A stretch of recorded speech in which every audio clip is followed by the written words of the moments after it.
La caverna del emprendedor. El Euribor se estanca en el 3,7%. ¿Por qué no baja si el BCE se supone que va a recortar los tipos de interés y por lo tanto pues estos tipos deberían de serles más beneficiosos para los bancos en previsión y deberían de bajar, ¿no? O sea, ¿por qué no baja? Como bien sabéis, la mayoría de las hipotecas están referenciadas al Euribor, que quiere decir que esto no es simplemente un término financiero, es algo que afecta al bolsillo de muchos españoles, pues lo que van a pagar depende de un término variable que es el Euribor. Normalmente tú pagas un tipo de interés por tu hipoteca que es Euribor más X%, 2, 3, dependiendo de lo que hayas negociado, un diferencial. Incluso hay gente que lo ha conseguido al 1 y al 0,9, grandes negociadores ahí. Pues bueno, pues si el Euribor está al 4% y tienes un 1 diferencial, tú pagas el 5% de interés por esos 100.000 euros que le debes al banco, 5.000 euros. Si el Euribor bajase al 2, 3.000 euros al año. Es decir, es algo que afecta y afecta mucho a las familias españolas. Y entonces la pregunta es, ¿por qué si la previsión es que el Banco Central baje los tipos de interés y por lo tanto el dinero a los bancos les va a costar menos? ¿Por qué eso no se traslada en el precio en el que se prentan los bancos entre sí? Que es lo que define el Euribor y lo que luego afecta a tu bolsillo, señor hipotecado medio español. Comentemos, chicos. ¿Empiezas tú, Yo, Pablo? yo Dale. creo que es porque esa bajada, perdón, está ya descontada. O sea, los bancos ya comenzaron a prestarse dinero entre ellos y el mercado ya descontó esa próxima bajada de los tipos que se supone que ha de llegar en junio, ya de seguir progresivamente hasta dejar en 2025 los tipos al 2,75, o sea, aproximadamente un punto por debajo de lo que están a día de hoy. Yo creo que es sencillo. En mi humilde opinión, creo que es ese descuento anticipado de la decisión del BCE. No sé vosotros cómo lo veis. Aquí habría dos respuestas. Una sería la canónica, que no la voy a dar, ¿para qué? Y otra la que pienso de verdad.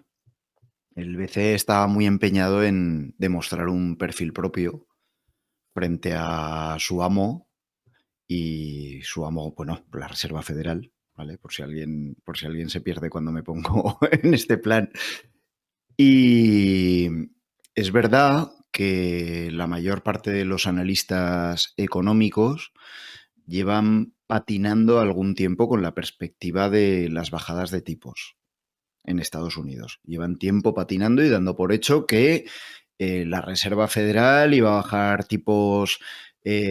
Había dudas de si a final de 2023 no sucedió, si a principios de 2024, pues bueno, ya hemos pasado el primer trimestre y no ha sucedido, y empieza a estar en duda la bajada de tipos del mes de junio.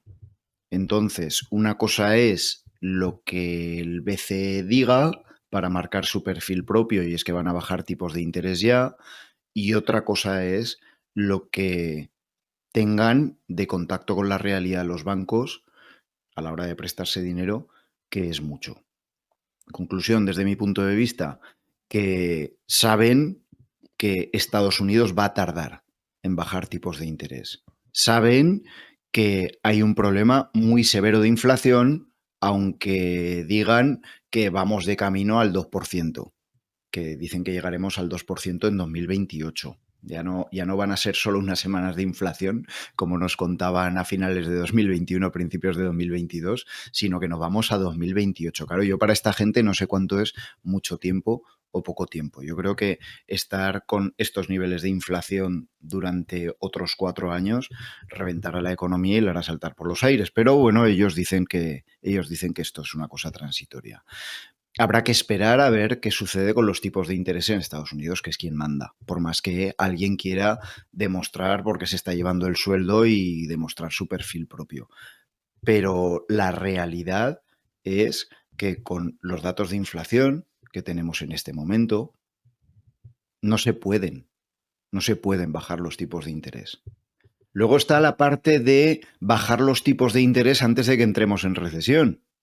Y enlazando con lo que luego trataremos, pues es que Alemania acabó en recesión en 2023.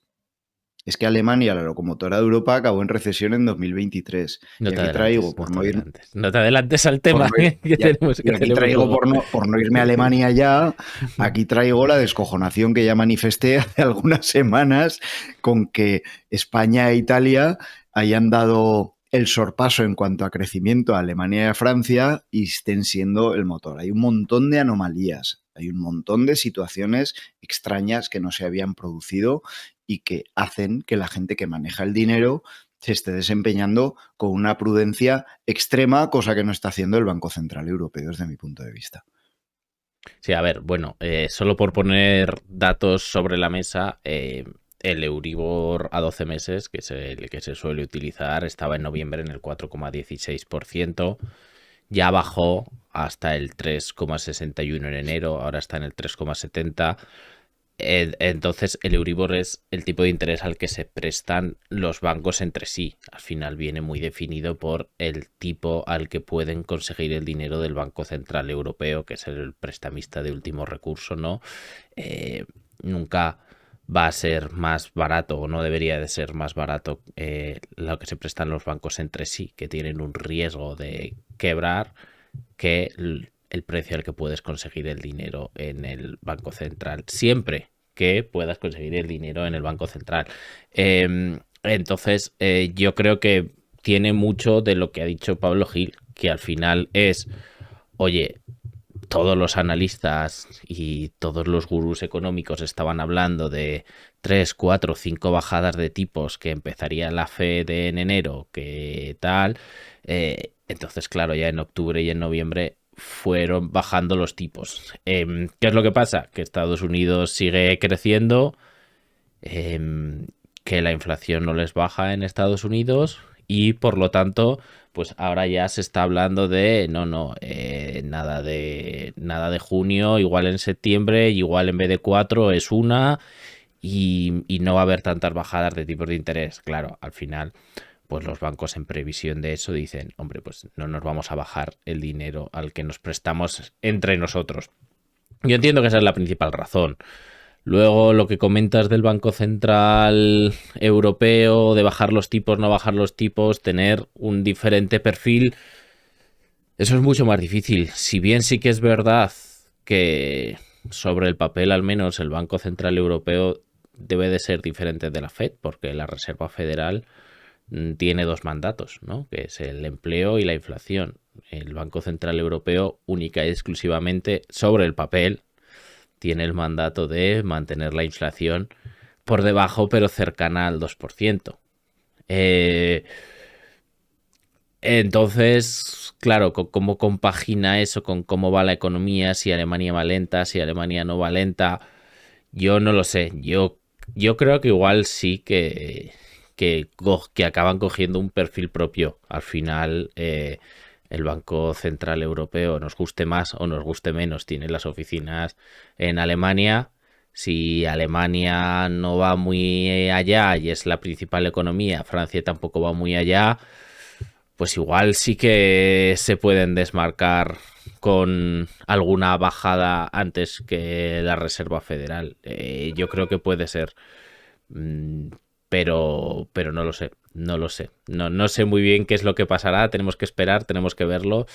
Yo creo que esto simplemente es un cambio total de previsión de lo que va a pasar en el mercado, igual que las bolsas llevan un mes bastante malo y llevan un mes bastante malo por esto, porque por fin la gente se ha dado cuenta de que los tipos no van a bajar o no van a bajar ni de lejos tan rápido como se esperaba. Y entonces la gente está dejando la bolsa para irse a bonos que son mucho más rentables. Yo creo que es un poco todo. Creo que todo tiene una explicación y que no es conspiranoica como he leído yo en algún sitio, ¿no? De los bancos nos roban, sí, bien, pero igual no aquí, ¿no?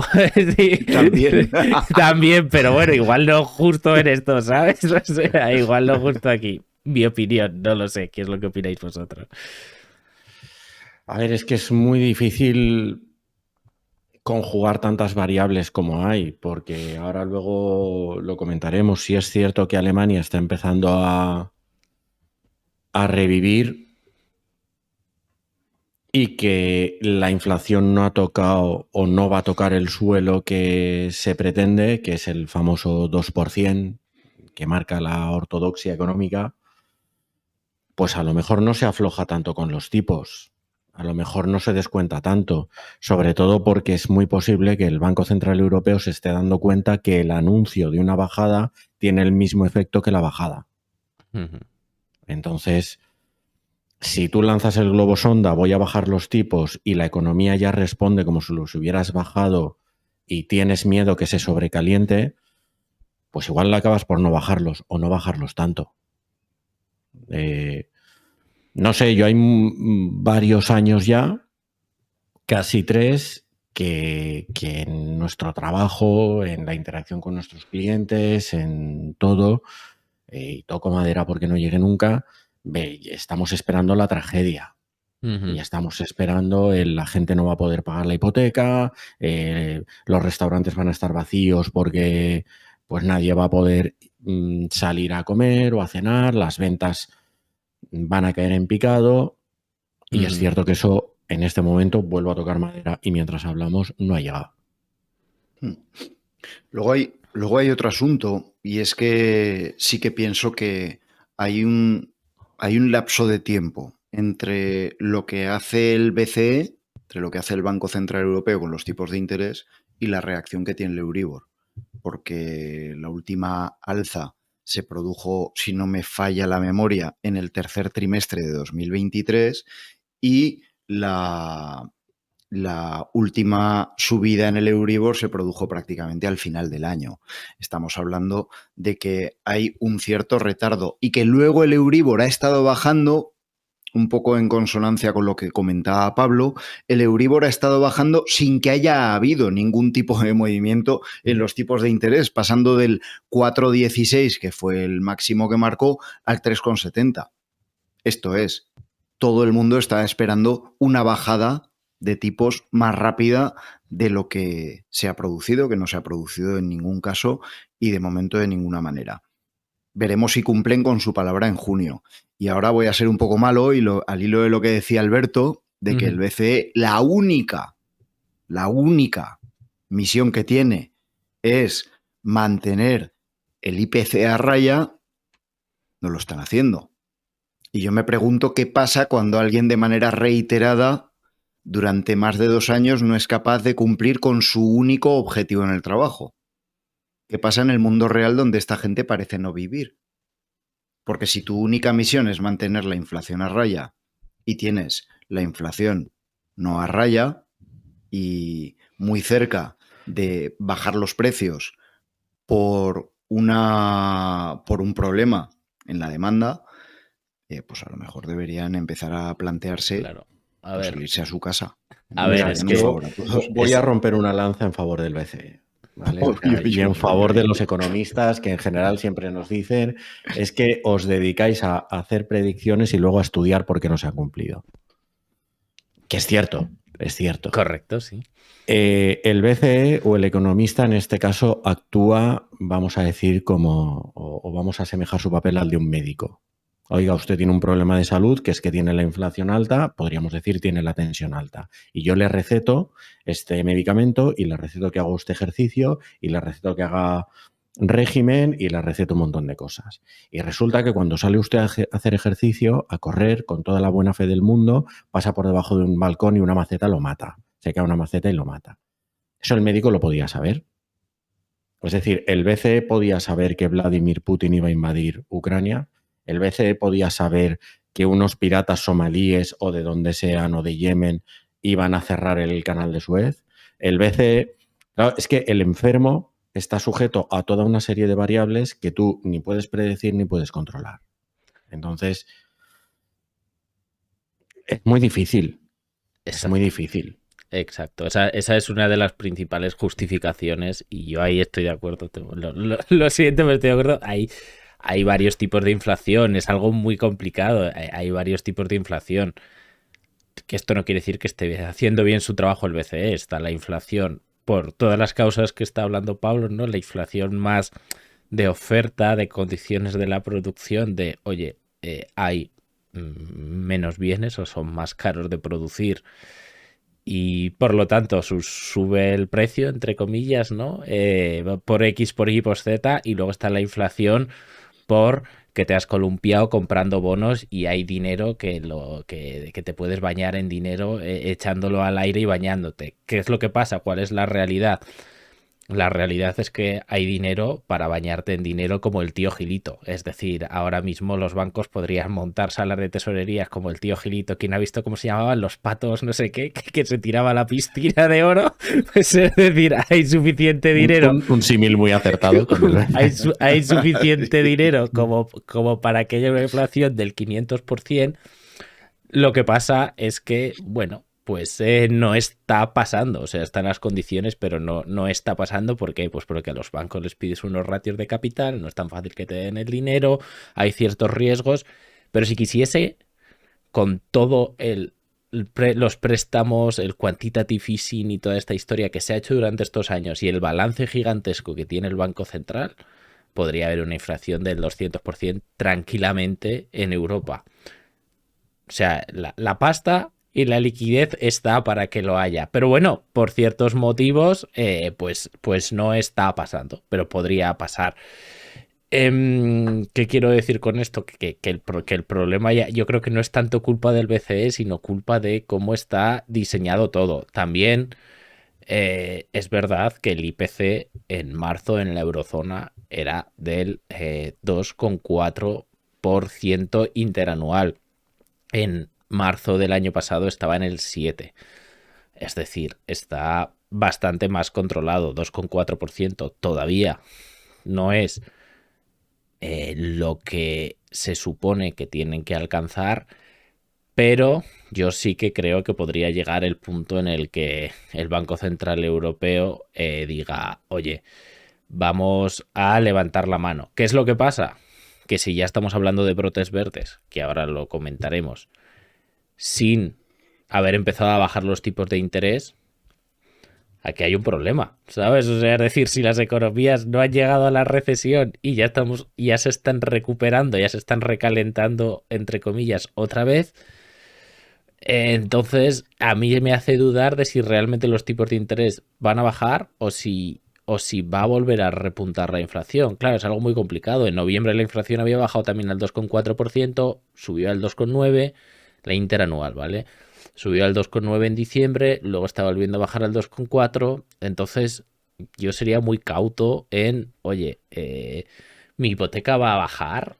No lo sé, la verdad. O sea, de momento cuenta que no. De momento cuenta que no. Ese planteamiento ha habido, y si os parece bien, podemos enlazar con la siguiente noticia, y es la situación de Alemania. Ese planteamiento ha existido, porque aquí otra variable que es un imponderable son las expectativas de las personas. El ahorro de las familias en Alemania estaba muy alto. O sea, es decir, ante la situación de recesión en Alemania, la gente actuó con absoluta lógica. Es decir, voy a replegar velas, voy a ahorrar más en mi casa, y las empresas también ahorraron, dejaron de invertir. Ya puede haber dinero fluyendo que si la gente no se lo gasta, el impacto de esa extrema capitalización es mucho menor.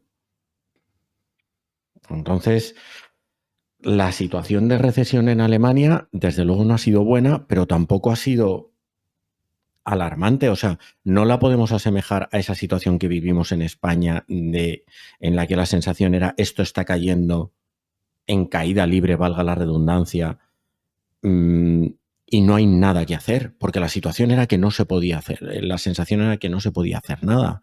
Tú trabajabas en una empresa que había dejado de vender, que había dejado de tener liquidez porque el banco no le daba un euro, y ya está. No ha sido la situación que se ha vivido. En Alemania la gente se ha asustado o se ha puesto un poquito más precavida, he hecho, bueno, pues recorto mis gastos mensuales porque tengo que pagar una hipoteca un poco más alta y porque mis expectativas laborales, profesionales, económicas en el país no son muy halagüeñas. Aguanto y aguanto el dinero en la cuenta del banco. Y las empresas lo mismo. Parece que eso ahora se está volviendo a animar. Y parece que se está volviendo a animar en una secuencia lógica. Se espera una llegada sustantiva de turistas alemanes a España este verano.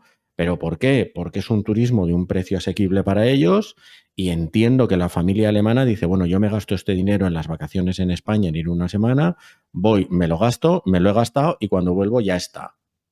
Lo que no hago es endeudarme, a lo mejor. Lo que no hago es financiar un coche a 5 años o esa segunda vivienda o esa casa que me quería comprar, me voy a esperar. Claro, esto lo hilo con una cosa muy interesante que yo creo que ha pasado y por lo que y hablaba antes Pablo Franco de que están pasando cosas muy raras que no se han visto, ¿no? Hasta ahora. Y es que yo creo que esa parte es verdad. Y es verdad porque en los últimos 15 años nos han dado tantos palos que yo creo que la gente está cambiando. Un detalle, por ejemplo, de cómo España está cambiando. España antes tenía una deuda externa. ¿Qué quiere decir esto? Que lo que se gastaba dentro entre el Estado, las empresas y las familias, lo que se gastaba y se invertía, no era suficiente. O sea, era mucho más de lo que se producía. Entonces tenías que pedirle dinero a otros países. Tenías que pedirle dinero a otros países para que te financiase la fiesta. España, incluso con el gran agujero que es el sector público que lleva aumentando su deuda a lo bestia año tras año, tras año, tras año, España desde hace más de 10 años produce más de lo que gasta. O sea, le da al exterior préstamos para que inviertan. ¿Qué quiere decir esto? Pues que la gente y las empresas han cambiado su forma de actuar. Ahora son infinitamente más cautas, infinitamente más tan ahorradoras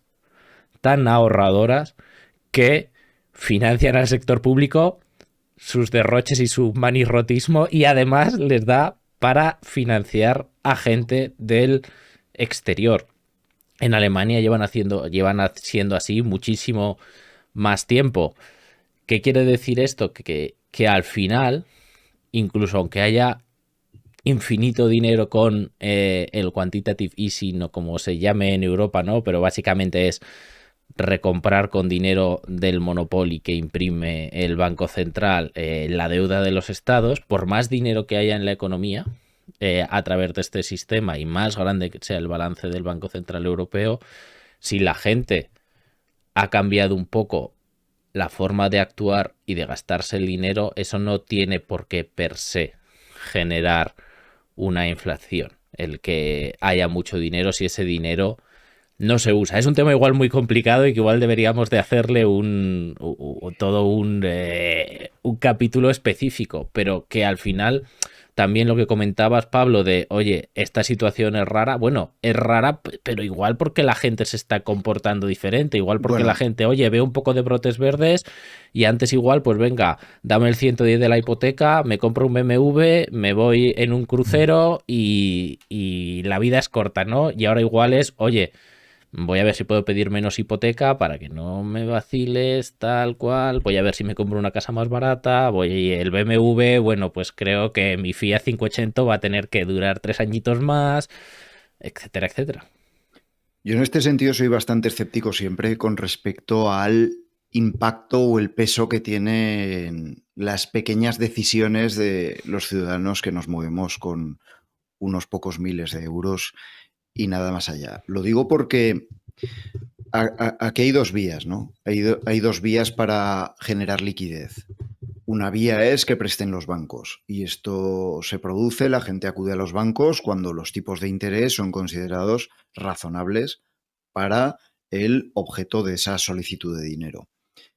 Pero luego hay otra manera de inyectar liquidez en la economía y es lo que en el caso de Alemania, bueno, se está haciendo en todos los países, pero el caso de Alemania desde 2021 yo creo que es el más extremo a nivel europeo, que es por la vía de la subvención y de los incentivos fiscales a las grandes empresas. Han aprobado recientemente para las empresas intensivas en energía más de 4.000 millones de euros, que en realidad no es mucho dinero para las cifras que estamos oyendo habitualmente, pero es que Alemania en 2021 tuvo un estímulo fiscal de 121.000 millones de euros, que es una absoluta barbaridad. Tú puedes tener los tipos al 10% si quieres, pero si apruebas unos estímulos fiscales de más de 100.000 millones de euros a lo largo de un año, estás inyectando muchísima liquidez en el sistema.